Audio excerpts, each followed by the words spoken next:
Hoy vamos a hablar de cuáles son las razones por las cuales se nos dificulta a veces comercializar nuestros productos o nuestros servicios como realizadores audiovisuales.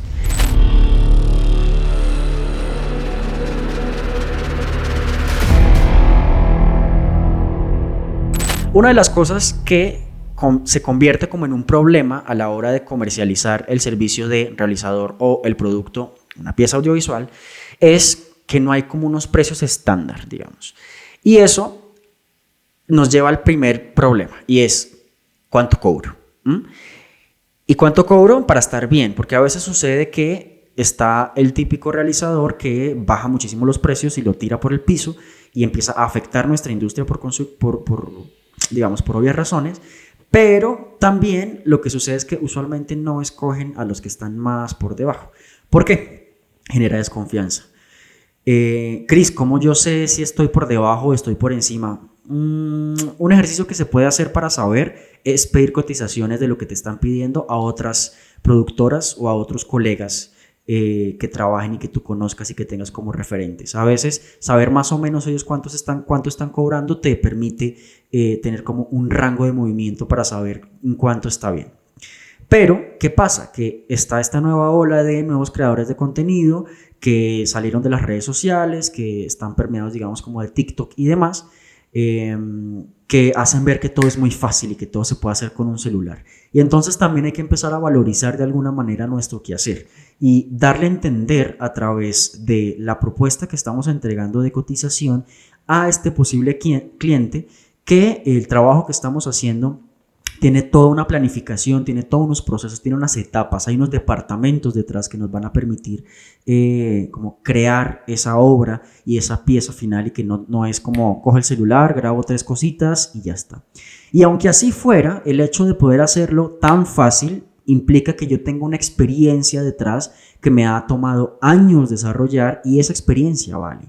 Entonces, por más fácil que parezca, el hecho de que yo pueda resolver un problema en tan poco tiempo y con tan pocos recursos también se valoriza. Entonces eso tenemos que tenerlo presente a la hora de como establecer un valor para el producto, para el servicio. Ahora, también depende de otras dos condiciones: de qué tipo de proveedor soy yo. Ya hablamos un poco de las escalas, de si soy el que está un poco en el rango, de si me voy a tirar un poco para abajo para ganarme el cliente, o si me voy a valorizar porque estoy entregando cosas adicionales.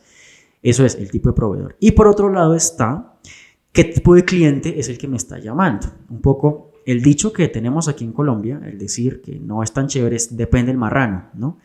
Y en ese orden de ideas, pues no es lo mismo cobrarle un video, voy a decir cualquier cosa, un video institucional de 3 minutos al Ministerio de Comunicaciones, que está haciendo una licitación, versus a el video institucional de 3 minutos a la panadería de la esquina que está abriendo su portafolio en redes sociales y necesita ponerlo en su Instagram porque va a lanzar los nuevos postres, lo que sea, ¿no? Entonces también, según un poco esa dinámica, yo decido qué tanto rango o qué tanto me voy a mover sin, obviamente, afectar mis honorarios y los honorarios de mi equipo. Siguiente punto: ¿por qué es difícil?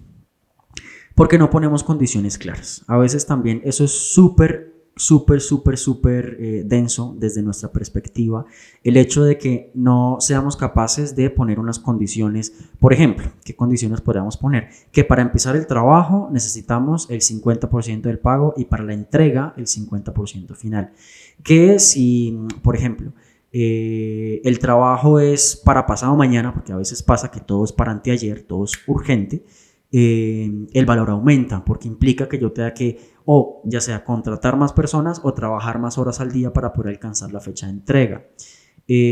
Poner otro tipo de condiciones, como necesito hacer un par de reuniones previas de brief o de preproducción para poder definir las condiciones del proyecto para luego empezar a rodar, porque las personas a veces o los clientes piensan que eso es poner una luz, una cámara, un trípode y pongan a rodar y ya está, ¿no? Hay que hacer una preproducción, hay que definir una estrategia estética, hay que tener una paleta de color, bueno, un montón de cosas que a veces no se ven y que nosotros, por no decirlas y por no ponerlas en el papel, terminamos haciendo trabajo extra y demás que no nos están pagando adicional por no ser claros desde el principio.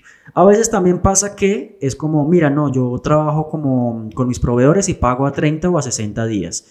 Bueno, ahí ya decides tú como proveedor si aplicas con tu cotización o dices como no, definitivamente no, prefiero no porque los pagos a 60 días no me sirven, o defines otra manera de trabajar para que, digamos, esa falta de flujo de caja durante 2 meses se compense, ¿no? O tenga suficientes trabajos durante esos 2 meses para que ese flujo de caja se siga moviendo.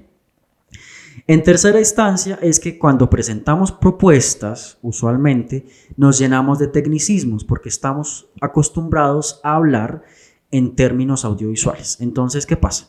Nos ponemos como, y entonces voy a llevar la cámara Blackmagic Pocket 4K y vamos a grabar a 30 cuadros por segundo en relación de aspecto 16:9 con sonido estéreo a color de no sé cuántos bits, bueno, qué sé yo, esa cantidad de tecnicismos que para nosotros son absolutamente claros, y entonces voy a utilizar el lente 18-35 para estas tomas, para tener una profundidad de campo, lo que sea.